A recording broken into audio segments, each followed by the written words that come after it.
तो आइए दोस्तों, हिंदी मिशन बुनियाद 2023 में एक और नई पाठ योजना लेकर के मैं आपका दोस्त आशीष हाजिर हुआ हूं एक नई कहानी के साथ। तो आइए देखते हैं पाठ योजना की नई कहानी, जिसका टाइटल है सपनों की उड़ान, और ये हमारी कहानी छठी कहानी है। तो आइए देखते हैं। अगर आपको हमारी वीडियो पसंद आती है तो इसे लाइक करके हमें सपोर्ट ज़रूर करें और शेयरिंग करें अपने सभी दोस्तों को भी। 2 या 3 दिन में हम अपनी कहानी को कंप्लीट करते हैं। तो पहला दिन हम जैसे गपशप से शुरू करेंगे। सामान्य से सवाल होते हैं रोज़ की तरह। सामान्य से सवाल में हम यहाँ पे गपशप में 4-5 प्रश्न मैंने आपके लिए बना रखे हैं। आप इन प्रश्नों को बच्चों से पूछेंगे, क्योंकि कहानी हमारी जिस टॉपिक से रिलेटेड होती है उसी टॉपिक की गपशप हमें करनी होती है। तो पहला सवाल मैंने बनाया कि आप में से सपने किस किस ने देखे हैं। तो ऑब्वियसली बड़ा आसान सा सवाल है, सभी बच्चे सपने देखते ही हैं। तो बच्चे बताएंगे हमने भी देखे। बड़ा शोर हो जाएगा बच्चों का क्लास में। तो आप कोई बात नहीं, क्योंकि गपशप में शोर अलाउ है, तो बच्चे एक्साइटेड रहेंगे। उसके बाद अगला सवाल रहेगा क्या किस किस तरह के सपने आते हैं आपको, मतलब आप किस किस तरह के सपने देखते हैं।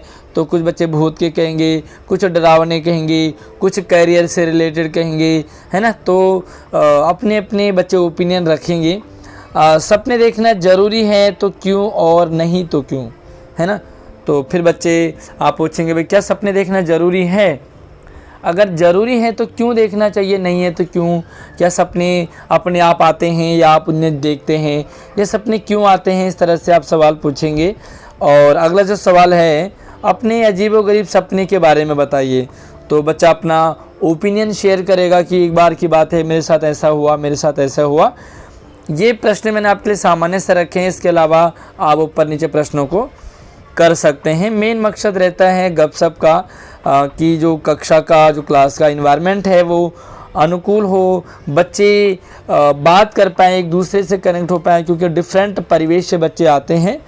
साथ में जो बच्चों का पूर्व ज्ञान है सपनों को लेकर के, बच्चे उससे आज की कहानी से जोड़ पाएंगे, क्योंकि हमारा कहानी हमारी है वो सपने हैं, है ना। अब चित्र पर चर्चा करेंगे। आप जो भी चित्र कहानी से रिलेटेड चित्र हैं तो उस चित्र पे चर्चा करेंगे। इस गतिविधि में शिक्षक द्वारा सभी बच्चों को सपनों की जो उड़ान है उस कहानी से चित्र दिखाया जाएगा, और फिर बच्चों से पूछा जाएगा कि भाई क्या लग रहा है आपको, कहानी में क्या हो रहा होगा, क्या होगा, कहानी में क्या क्या दिख रहा है आपको। तो सभी बच्चे अपने अपने ओपिनियन देंगे। तो आपको ध्यान रखना है कि सभी बच्चों को गुड और वेरी गुड बोलते जाएं, क्योंकि बच्चों को अप्रिशिएशन अच्छा लगता है। उसके बाद हम आदर्श वाचन करेंगे, और रोज़ की तरह आदर्श वाचन को, कहानी को पढ़नी है। टीचर जो है अक्षरों को, शब्दों को ध्यान से देखते हुए, हाव भाव, उतार चढ़ाव और सही से उच्चारण करते हुए कहानी का आदर्श वाचन करेंगे, है ना। तो उसके बाद कहानी पे चर्चा होगी। मतलब कहानी से रिलेटेड मैं क्या करता हूँ इस चर्चा में, काफ़ी इंटरेस्टिंग रहती है मेरी क्लास की। सभी बच्चों से आप कहानी पर कम से कम 1-2 प्रश्न बनाने के लिए कहेंगे। जो स्मार्ट बच्चे होंगे वो मैक्सिमम 3, 4, 5, 6 से बना लेते हैं। तो इसमें क्या होगा, जो मिनिमम मतलब लो कैटेगरी का बच्चा होगा वहाँ पर वो 1-1, 2-2 सवाल बना लेता है। जो हाई अचीवर होगा बच्चा वो 5-5, 6-6 सवाल बना लेते हैं।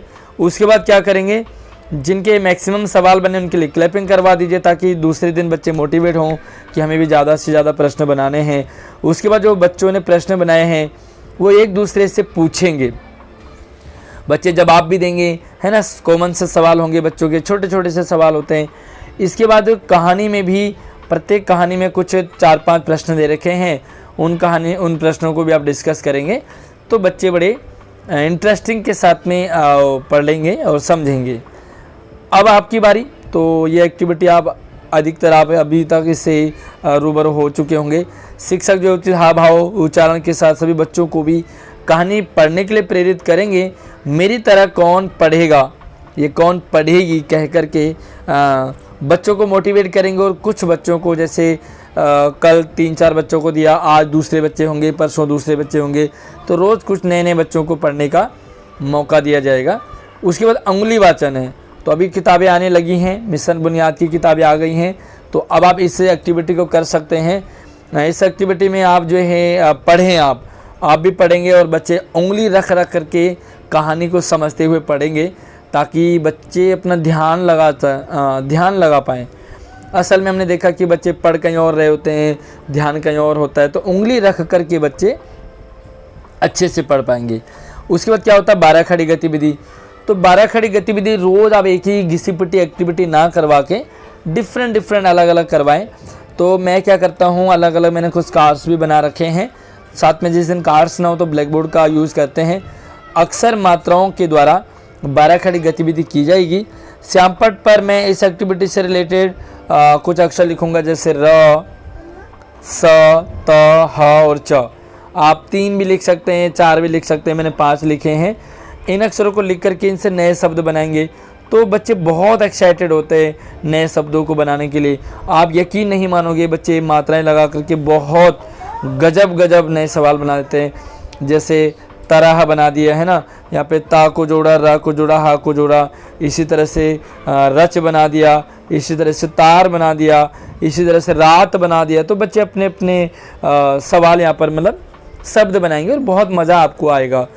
माइंड मैपिंग, तो माइंड मैपिंग से भी आप परिचित हो चुके हैं, क्योंकि सपनों की बात की जा रही है। तो माइंड मैपिंग आप सेम रिलेट करेंगे चैप्टर को, कुछ भी हम माइंड मैपिंग नहीं देंगे बच्चों को।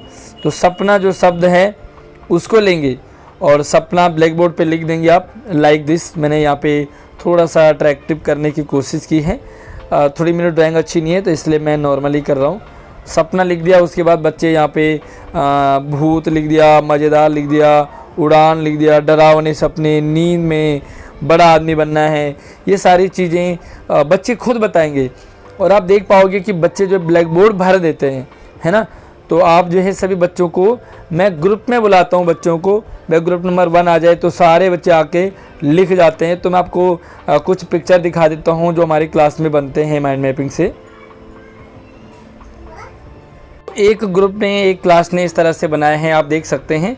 ये बच्चों ने लिखा है और यहाँ पर मात्राओं की मिस्टेक रहती है बच्चों की, तो आप उन मात्राओं की मिस्टेक को ठीक करके उसे ठीक करेंगे। फर्स्ट में मैंने इसी तरह से लिखवा दिया है ताकि बच्चे ओपनली लिख पाएँ। इसी के साथ ही छिपकली कहानी थी, तो छिपकली से रिलेटेड भी बच्चों ने यहाँ पर बनाई है। भूरी है, खाती है, शिकारी, मोटी, रंग बिरंगी, ये बच्चों ने लिखा है। तो आप देखेंगे कि बच्चे बहुत ही एक्साइटेड होते हैं इस एक्टिविटी के लिए।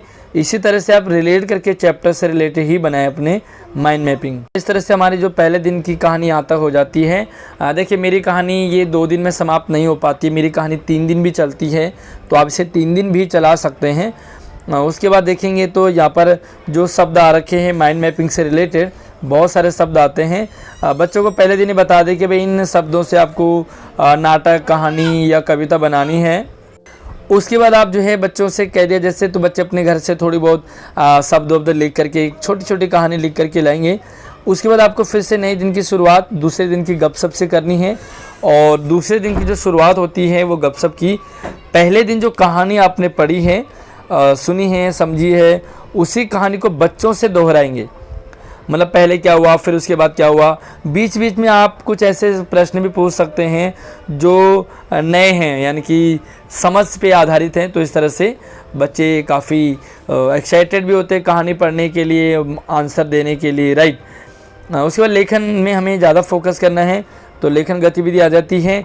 जो भी माइंड मैपिंग से रिलेटेड जो भी शब्द आए हैं, जो भी उससे बच्चों को ग्रुप में कहेंगे, कहानी बनाने के लिए, नाटक बनाने के लिए या कविता बनाने के लिए, साथ में बच्चों को ड्राइंग बनाने के लिए भी कहें, क्योंकि डिफरेंट टाइप के बच्चे ग्रुप में होंगे। कुछ बच्चे ड्राइंग अच्छी बना लेते हैं, ठीक है। उसके बाद आपको रोल प्ले करनी है और प्रस्तुतिकरण करनी है। मतलब प्रस्तुतिकरण में जो बच्चों ने कहानी बनाई है, नाटक बनाया है, उसे ग्रुप आगे आएगा और उस कहानी को पढ़ेगा नॉर्मली। उसके बाद उसी कहानी का रोल प्ले होगा, है ना। तो प्रस्तुतिकरण करने के बाद रोल प्ले के लिए बच्चे अपने ग्रुप में प्लानिंग करेंगे, थोड़ा सा टाइम देंगे आप। उसके बाद प्रश्न निर्माण होगा। भाई जो कहानी बच्चों ने बनाई हैं, बच्चों के मन में सवाल बहुत होते हैं कहानी से रिलेटेड। पहले तो बच्चे सुझाव देंगे, किस कहानी में क्या अच्छा था, कौन सी कहानी अच्छी लगी, और उसके बाद बच्चे छोटे छोटे प्रश्न बनाएंगे, अपना सुझाव भी देंगे। और उसके बाद हमारा आ जाता है गृह कार्य। गृह कार्य में वही देंगे जो आपने काम करवाया है, ज़्यादा बच्चों को ना परेशानी आए ना। जो भी सपना आपने माइंड मैपिंग कराए थे, सपनों से रिलेटेड पूरे जो पेज है पूरा ब्लैक बोर्ड पे लिखा था जो, उसको कॉपी में करवाएंगे। उसके बाद जो प्रश्न चर्चा हुई है, उन प्रश्न चर्चा को, सभी प्रश्नों को अपने ग्रुप वाइज बच्चे लिखेंगे आंसर के साथ, और रोल प्ले में जो कहानी बनाई है उससे रिलेटेड बच्चे अपनी कॉपी में लिखेंगे। और एक और चीज़ यहाँ पे मैं लिखना भूल गया, जो रहता है आपका 12 खड़ी। तो 12 खड़ी गतिविधि जितने भी शब्द बच्चों ने लिखे हैं वो भी यहाँ पे लिखेंगे बच्चे। तो आई होप आपको ये कहानी अच्छी लगी होगी, लेसन प्लान समझ आया होगा। वीडियो पसंद आती है तो इसे लाइक शेयर ज़रूर करें अपने दोस्तों को, और चैनल को सब्सक्राइब कर लीजिए। एक प्यारे प्यारे से कमेंट भी आप ज़रूर कर लेना। धन्यवाद।